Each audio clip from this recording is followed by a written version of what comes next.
Hi guys! Welcome. Collective reading tayo ngayon, okay? Be open-minded po, hindi po halos lahat makaka-resonate kaya piliin nyo na lamang. And thank you nga po pala sa mga nag-subscribe at sa mga bumabalik. Welcome po tayo. Start na tayo. Anong energy ng person mo? Okay? Ano yung mensahe para sa'yo? Ano yung iniisip niya? Anong mga plano niya? Ayan. Tingnan natin kung ano yung lalabas. Give me the message. Anong energy ng person mo? Give me the message. Anong energy ng person mo? Okay?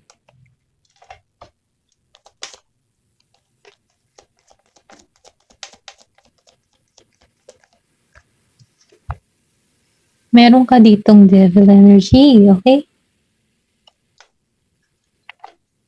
Give me the message. Anong energy ng person mo?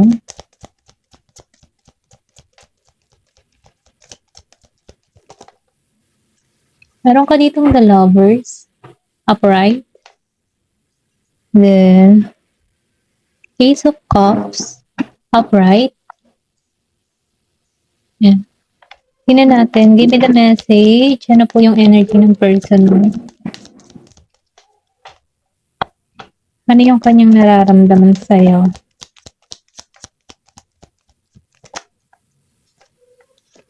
Ten of Pentacles. Upright. Give me more information. Anong energy ng person mo?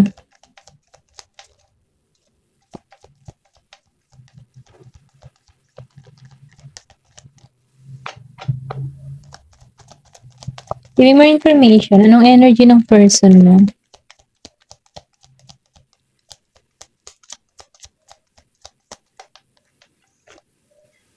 The world. Okay. Give me more information. Anong energy ng person mo? Ayan. Nine of Swords. Upright. The Chariot. Upright. Give me more information. Anong energy ng person mo? Oh. Eight of Wands. Reverse. Okay. Tingnan natin dito para mas maging klaro. Ayan. Kita nyo diyan.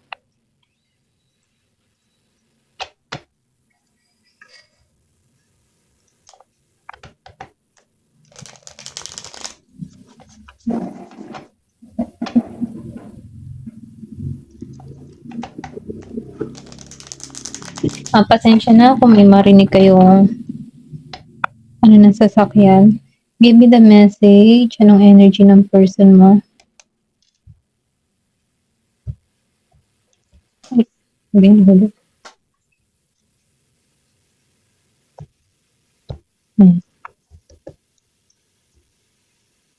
Meron ka ditong the devil. Excuse me. Meron ditong the devil. So, nakikita ko dito yung Capricorn, Gemini, Scorpio, Cancer, and Pisces, Virgo, Capricorn, and Taurus, Gemini, Aquarius, and Libra, and Aries, Leo, Sagittarius. Okay? Tingnan natin para mas klaro to. Lumabas ang the devil energy. So, nafe-feel ko dito, no? Oo. Ang person mo, meron pa rin tong desire. Kumbaga, no? Labis ang pagdi-desire nito sa'yo. Pero kahit ganun, no? Nagigitong maingat. Pero nandun pa rin yung kanyang nararamdaman sa'yo. Pero itong tao na to, dahil lumabas ang Two of Wands, upright, then sinabay na King of Wands, reverse. So nakikita ko dito na tong person mo ay may mga pinaplano. Nakikitaan ko rin dito, no, bago makapunta sa'yo, kailangan ng travel. Meron lang tong mga iniintay or sabihin natin na meron siyang mga desisyon na ginagawa, mga plano, na kung saan ayaw niyang maging impulsive, pabigla-bigla sa desisyon. Kumbaga nakikita ko dito na nag-iintay lamang to. Ito lang yung nafe-feel ko. Kaya lang, dahil merong devil energy, meron pa rin tong, alam mo yun, yung desire, or pwede rin sabihin, marami 'tong mga iniisip about sa'yo, okay? May mga pinaplano siya, may pagka-obsessed 'tong person mo sa'yo. Kumbaga ano, nafi-feel ko dito sa The Devil Desire, yung init, okay, may init pa rin siyang nararamdaman sa'yo. Gano'n lang yung energy ano, ikaw na ang bahalang magpalawak nung sa obsession ano, kasi nakikita ko dito yung 18 plus. Pero gano'n pa man ano, nafi-feel ko dito sa person mo, need travel 'to para, masilayan ka or para makita ka muli. At itong tao na ito, nag-iintay lang 'to, okay? Kasi ayaw niyan maging ano, pabigla-bigla or sabihin natin ayaw ayaw nito na maging, yung pagtungo niya sa'yo ay pangit yung image na, makita mo sa kanya, okay? Kumbaga nag-iingat lamang 'to. Ito rin nafi-feel ko pero kahit nag-iingat siya, andun pa rin yung masidhing damdamin niya para sa'yo, okay? Meron ditong The Lovers, upright. So tingnan natin dito. Okay, lumabas ang The Sun and the Sword. So nakikitaan ko dito ng Gemini, Aquarius, and Libra. Itong tao na 'to 'no, nakikitaan ko dito na gusto ka talaga niya, okay? Kumbaga yung nararamdaman ng tao na ito sa'yo talagang masidhi or talagang may pagnanais or gusto ka talaga. Pero ganun pa man ano, nakikitaan ko dito na parang hindi lang ikaw yung connection ng tao na ito, okay? So nakikitaan ko dito maybe yung person mo malakas yung charisma or sabihin natin na, um, maraming humahanga sa kanya na kung saan lapitin siya ng tukso. Ito lang yung nakikita ko, lapitin siya ng tukso. Kasi kung makikita mo dito may babae na nakasubaybay pero kahit ganun pa man 'no, ikaw yung ninanais ng person mo. Then lumabas ang The Sun. So nafi-feel ko dito gusto nito yung ano, yung maging masaya yung connection niyo kasi sa'yo siya nakakaramdam ng saya at ligaya 'pag kasama ka niya. Kumbaga 'no, napaka-positive lang nung energy mo para sa tao na 'to. Kasi nakikitaan ko dito ikaw yung happiness ng tao nito. Kaya lang dahil meron tao dito na mapanukso 'no, nafi-feel ko dito na meron ditong ahas. Kumbaga 'no, bago kayo magkasama or bago 'to makatungo sa'yo 'no, nakikitaan ko dito na pinag-iisipan muna nito kasi meron siyang mga pinaplano, okey? Pero nakikitaan ko dito yung mahal ka ng tao nito. Then nafi-feel ko din dito 'no na sa Four of Sword, puwedeng ikaw 'tong nai-stress dito sa tao na 'to kung ano yung kanyang mga plano or iniisip mo kung ano yung hakbang na gagawin niya patungo sa'yo 'no. Pero nakikitaan ko dito na nagpapahinga 'to, okey? Kumbaga 'no, puwede ring sabihin sinasabihan ka dito na magpahinga ka. Kumbaga hayaan mo na lang yung process, magtiwala ka sa process ni God, okey?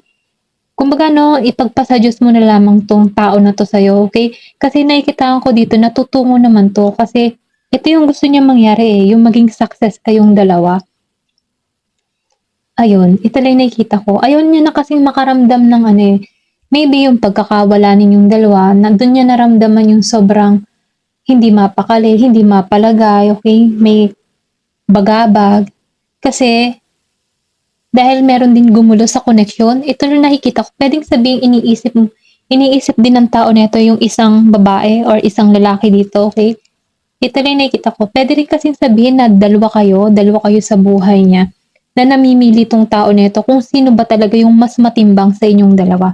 Okey, ito rin nakikita ko pero nakikitaan ko dito na ikaw yung kaligayahan ng tao na ito, okey? Ikaw yung kanyang tagumpay. Tingnan pa natin.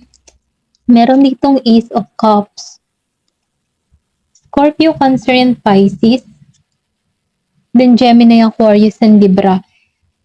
So nakikita ko dito 'no sa Ace of Cups, alam mo 'to yung tipo na gusto nito ng bagong renewal or gusto nitong mag-renew muli yung connection niyo. Gusto nito na magsimula muli kayo, okey?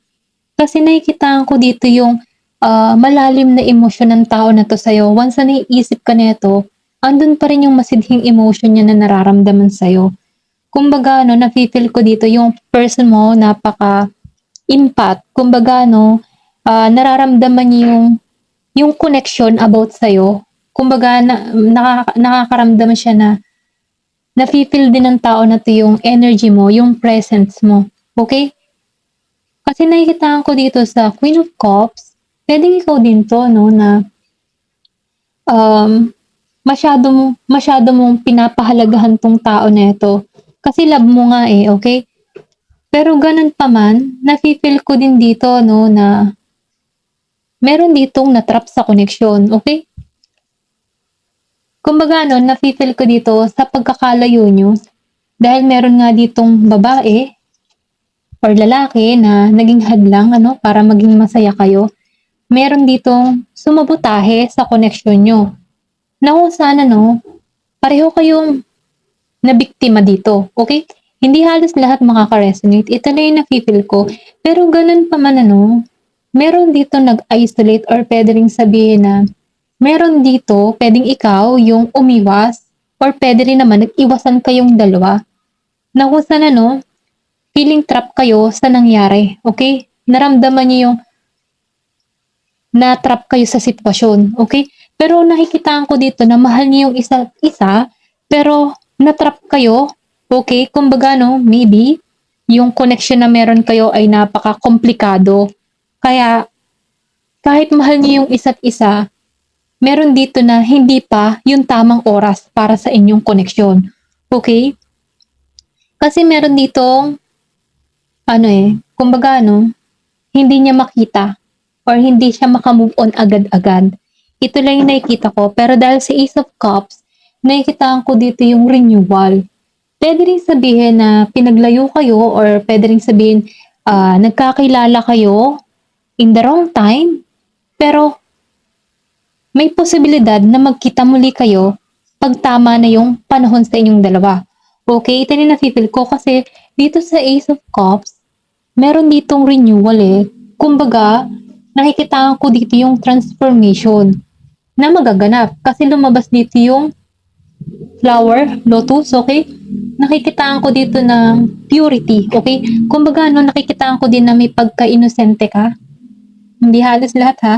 Ito lang yung nakikita ko dito. Then dito, no, sa the world. Ayan. The world.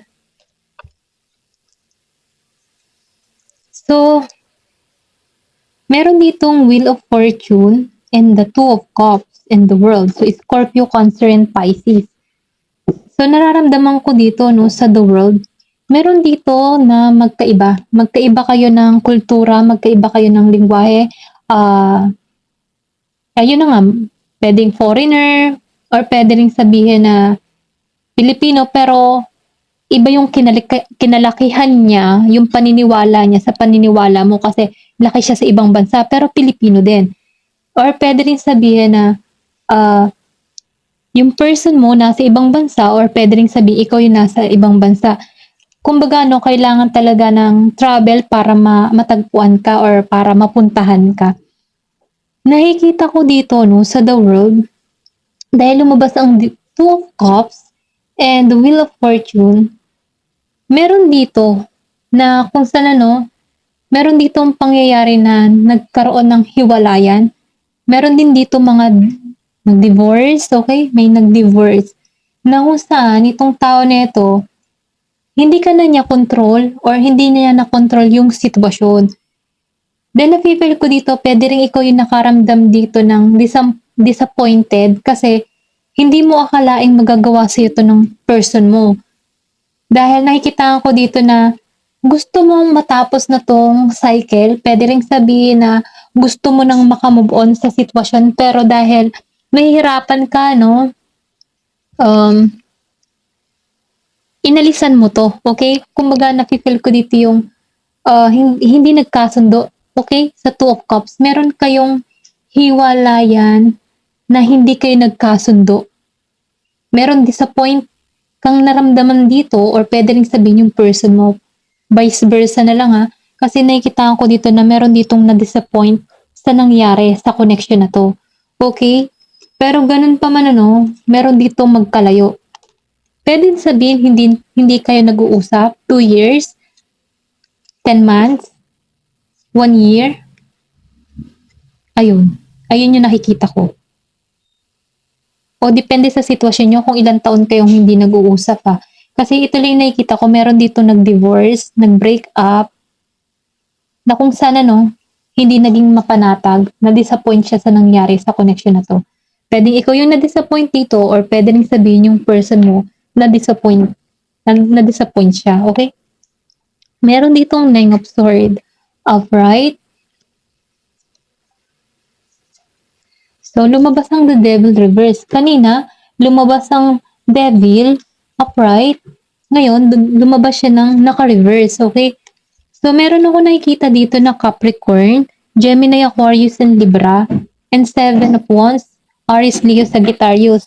Yung iba sa inyo, nakakalaya na sa sitwasyon or pwede rin sabihin na gusto mo nang tanggalan to, okay? Nine of Swords. Meron ditong nahihirapan sa nangyayari, hindi siya makatulog, may pagkabagabag. Pwede ikaw o pwede din yung person mo, vice versa na lang. Kasi ito na yung nakikita ko, meron ditong hindi nakakatulog. Maybe binabangungot pa ito ng nakaraan, okay? Kumbaga naka-stuck siya sa sitwasyon. Pero ganun pa man dahil lumabas ang The Devil Reverse, minumungkahi dito malalampasan nitong tao nito, si Nine of Swords, yung mga masasakit na pangyayari sa kanya dahil nakikitaan ko dito na maaalisan mo to. Kung ikaw man yung nasasaktan dito, maaalisan mo to. Kumbaga nakifeel ko dito na mapapalaya mo yung sarili mo sa sakit, sa mga pain na naramdaman mo. Then nafe-feel ko din dito na maibabalik mo yung control mo muli sa sarili mo. Kumbaga hawak mo muli yung sarili mo dito. Then nafe-feel ko dito na mapag-aaralan mo na i-detach yung sarili mo sa tao na to. Pwede rin sabihin na may ginagawa ka ng hakbang para makalimutan mo to. Kumbaga nakatuon ka dito sa paglago mo, nakatuon ka dito sa paglaya mo sa sitwasyon. Ito lang nakikita ko. At dahil doon nakikitaan ko dito na nagiging matatag. Kumbaga, tumatayo ka ngayon na may paninindigan kasi hawak mo na muli yung control mo sa buhay mo eh. Kumbaga, nafe-feel ko dito na hindi ka nawawalan ng pag-asa at dahil doon nagpo-focus ka ngayon sa paglago mo. Then, nafe-feel ko din dito, yung iba sa inyo, sobrang taas na ng puder, okay? Kumbaga, pader ba yun? Pader na inilagay mo sa person mo. Kumbaga, bago siya makapasok muli sa buhay mo, sobrang haba ng pader bago niya maakyat ikaw, okay? Kumbaga, hindi ka niya matanaw. Kasi, sobra kang naninindigan ka na para sa sarili mo. Ito lang nakikita ko. Then, nakikita ko din dito sa 7 of Wands na, alam mo yung tipo na, once na dumating tong tao na ito, ready ka makipagdigmaan. Ganon. Kumbaga, ready ka sa kapag may sinabi siya sa'yo, ready ka sa isasagot mo din dito sa tao nito. Kasi mataas nga yung yung iyong pader dito. Kumbaga, nilagyan mo talaga ng limitasyon or boundary yung sarili mo para rito. Okay? Ito na yung nakikita ko kasi ayaw mo na maging ganito. Ayaw mo nang maranasan tong sakit na naranasan mo. Kasi nakikitaan ko dito, once na napalaya mo tong sarili mo or dito ka na nga talaga papunta sa paglaya mo dito, ito yung kasunod, 7 of Wands. Talagang nilagyan mo ng boundary yung sarili mo dito. Okay? Ito lang yung nakikita ko. Then dito, sa the Chariot, upright. Meron ka ditong 4 of Cups and 10 of Pentacles. So, nakikita ko dito ang Scorpio, Cancer, and Pisces, and Virgo, Capricorn, and Taurus. Nakikitaan ko dito, yung iba sa inyo, meron kayong marireceive na mensahe. Kumbaga itong tao na ito, meron ditong tao na excited kang makita, okay? Kumbaga nakatuon siya sa positibo na mangyayari sa inyong dalawa. Ganun. Kasi dito sa The Chariot excited siya makita ka. Then sinabayan pa ng 4 of Cups. Talagang excited siya na masilayan kang muli. Pwedeng 4 years, wala kayong communication. 4 months, 10 months, 10 years. Pero nakikitaan ko dito, sa ilang taon na hindi kayo nagkasama dito. itong tao nito lumalago. May paglago 'to. Maybe mas tinuon ng tao nito yung kanyang kabuhayan ano, kasi itong tao nito maigi ng ang kanyang ano, ang kanyang hinaharap. Kumbaga nagiging na 'tong matayog, nagiging na siyang, ah, meron 'tong na-mana, ito lang nafi-feel ko, meron ditong mana na na-receive 'tong tao na 'to, na kung saan ano, pinamana ng pamilya. Ito rin nakikita ko kasi meron ditong masaganang tao. Puwedeng ikaw 'to 'no, kung ikaw man ay merong namana, puwedeng namana sa lupa, namana sa ari-arian, business, mga gano'n ba. Meron ditong, pinamanahan, okey? Ito lang yung nakikita ko, meron ditong masaganang buhay na kung saan ano, masaya siya kung ano yung meron siya. Pero gano'n pa man ano, na itong tao na 'to kasi positibo siya, eh. Puwedeng ikaw din 'to 'no, or puwede rin yung person mo. Positibo siya kasi maganda yung kanyang, maganda yung nangyayari sa kanyang buhay kasi okey yung kanyang kabuhayan, eh. Ito rin nakikita ko. Pero gano'n pa man ano, excited 'tong tao na 'to masilayan kang muli. Merong magmemensahe sa'yo, okey? Meron dito na Eight of Wands reverse. Yung iba sa inyo ha, hindi halos lahat, meron kang person dito na maayos ang kabuhayan. Then dito 'no, Seven of Pentacles and Justice reverse, and Eight of Wands reverse. So nakikita ko dito 'no, sa Justice, meron dito na hindi naging patas para sa'yo, okay? Yung iba sa inyo 'no, hindi naging patas. Feeling yung nakakaramdam ka dito na naiinis ka kasi hindi naging patas sa'yo yung person mo, okay? Pero gano'n pa man ano, nakikita ko din dito na meron ditong hindi naging tapat sa'yo, na kung saan kung bakit nawawalan ka dito ng gana sa tao mo, okay? Kasi itong person mo medyo mabagal siyang kumilos, eh. Ito lang yung nafi-feel ko. Pero gano'n pa man ano, dahil lumabas si Seven of Pentacles, nafi-feel ko dito yung paglago mo, okay? Sa pagkakalayo niyo ng person mo, lumalago ka dito. Then nafi-feel ko dito mas naka-focus ka ngayon sa iyong stability, sa iyong trabaho, sa iyong ginagawa, ano? Yung bang tipo na meron kang mga plano, meron kang business na, nagkakaroon na 'to ng profit or bunga 'no? Ito na yung nakikita ko, or puwede ring sabihin na, kung nagsisimula ka pa lang sa business mo or kung ano man yung larangan na pinagkakakitaan mo dito, naghihintay ka dito ng malaking resulta or sabihin natin ng bunga para sa iyong ginagawa. Kasi hindi ka dito nawawalan ng pag-asa. Para bang easy-easy ka lang. Kumbaga, alam mo sa sarili mo na meron 'tong magandang kahihinatnan yung mga proyekto na ginagawa mo. Kumbaga ano, kalmado ka lang dito. Ito lang yung nafi-feel ko, pero nakikitaan ko talaga dito na merong mensahe na parating sa'yo. Meron ding good news na parating sa'yo, okay? Tingnan pa natin dito sa Ten of Pentacles. Lumabas ang Ten of Pentacles, upright. Okay. Meron ditong the Hangman reverse and the Hermit. Dahil lumabas ang Ten of Pentacles, ganito kayo before eh. Masaya kayong pamilya. Or pwede rin sabihin na ito yung gusto nyo mangyari. Nagpaplano na kayo, maging okay ang lahat. Then nafe-feel ko din dito yung iba sa inyo may anak na. Okay? Kaya lang, nakikitaan ko dito na meron ditong tao. Pwede rin sabihin yung person mo, no? Kasi, nakikitaan ko dito na meron ditong nalulungkot. Pero ito yung gusto niya mangyari, naaalala niya yung family niya, yung buo pa kayo, okay?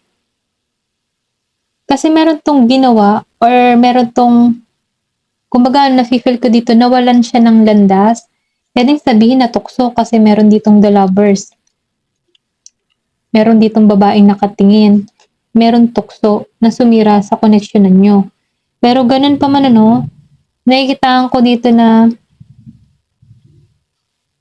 gusto na nitong makawala sa kanyang nararamdaman, okay? Kumbaga, matagal tong nanahimik, or pwede rin sabihin hanggang ngayon nananahimik pa rin tong tao nito. Pero yung pananahimik niya, malungkot to, okay? Kumbaga nawala siya sa landas. Pwede rin kasi sabihin kaya siya nawalan sa landas, no? Kasi hindi maramdaman ng tao nito na tatanggapin mo siyang muli, okay? Ito rin nakikita ko, kumbaga, nag-sacrifice din siya kasi alam niya yung pagkakamaling nagawa niya sa'yo. Ayun, ito na yung nafe-feel ko. Meron siyang ginawang desisyon na mas pinili na lang niyang manahimik or umiwas siya sa'yo. Pwede rin kasing pinangakuan ka nito na maging masaya kayo, kasal, mga ganun ba. Pero dahil meron tong pangyayari sa inyong dalawa, sa connection nyo, nag-isolate to, umiwas.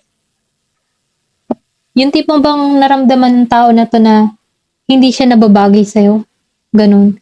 Kasi alam niya yung pagkakamaling nagawa niya sa'yo. Doon siya nakaramdam ng insecurity. Ayun yung nakikita ko dito.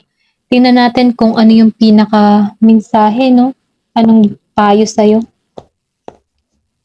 Ito, tingnan natin dito sa card na to. Give me more information. Ano yung payo sa'yo? Ay, baliktad. Baliktad siya.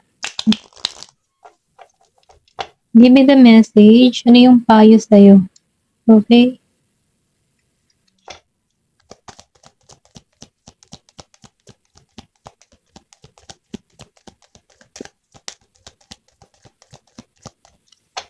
Ayaw niyang mamigay. Pahingi ako. Ayan, di ba namigay siya? Meron ditong duality. So, nakikitaan ko dito yung mirroring each other, okay? May pagka-twin flame. Kaya lang, nakikitaan ko dito, no, na pareho kayo na nasasaktan. Kaya lang, meron tukso na pumagitna sa inyong dalawa kung bakit kayo nasasaktan. Kasi nafe-feel ko dito, yung isa malalim yung emotion, okay? And then yung isa, ikaw yung kanyang pag-asa. Alam mo yung tipo na, ang tingin ng tao na, kung ikaw, malalim yung emotion mo dito sa tao na to, kasi nasaktan ka eh. Pero itong tao na ito, nakikita niya na ikaw yung kaliwanagan niya. Ikaw yung pag-asa niya. Ikaw yung saya niya. Kaya lang, dahil meron tukso na nangyari sa inyo, meron ditong nagkahiwalay na kung saan kahit kayo nagkahiwalay na, pareho pa rin kayo ng nararamdaman. Andun pa rin yung emotion. Okay? Ito lang yung nakikita ko. Give me more information. Communication. Parating ngayon ang communication sa inyong dalawa. Meron dito nagmamanifest, okay? Gusto niya ng renewal. Ikaw yung pag-asa niya dahil andun pa rin yung kanyang emotion na nararamdaman sa'yo. Okay? Gusto nito yung paglago. I-refresh. Then, nafe-feel ko din dito yung new start. Pwede ikaw yung humihiling dito, hiniling mo yung person mo na bumalik sa'yo, o pwede rin sabihin yung person mo yung humihiling dito. Okay? Give me more information. Ano pa yung mensahe? Regrets. So, pumasok tong regrets. Dahil alam niya yung pagkakamaling nagawa niya, nagsisi to. Kasi, mahirap kang, alam mo yung parang tipo nagsisi siya sa nagawa niya kasi mahirap na makatagpo ng tulad mo. Yung tipong ganun, meron ditong 23 years old or pwede rin sabihin birthday mo, 23. Then meron din ditong 10 and 11. Okay? Give me more information. Nagsisi to, aray umiyak. Ito lang yung napipil ko. Lumuha to. Pinagsisihan niya yung ginawa niya sa'yo. Kasi andun pa rin yung emotion eh. May pagka Aries energy and Taurus. Ito lang yung nakikita ko. Meron ditong Year of the Snake. Give me more information. Pwede ikaw yung Year of the Snake sa Chinese astrology. Give me more information. O pwede rin sabihin yung person mo yung Year of the Snake dito. Meron dito message of forgiveness. Meron ditong hihingi ng tawad sa'yo, no? Kasi itong tao na ito, hindi siya mapanatag. Kaya ito yung hinihiling niya talaga na mapatawad mo siya. Meron dito magme-message sa'yo na hihingi ng tawad. Meron ditong 40 years old. Ayan. Then, message of love. Saka nito ipararamdaman yung totoo niyang nararamdam sa'yo, okay? Pero ganun pa man ano, nafi-feel ko dito yung heart-to-heart talk conversation sa inyong dalawa. Then, nakikitaan ko dito na magiging klaro para sa inyo yung communication, ano, kung ano ba talaga. Kasi meron ako nakikita dito na 40 years old or 30 and 34 years old. Meron din 23, 10, and 11. Okay? Ayun lamang po. Thank you for watching and love and peace.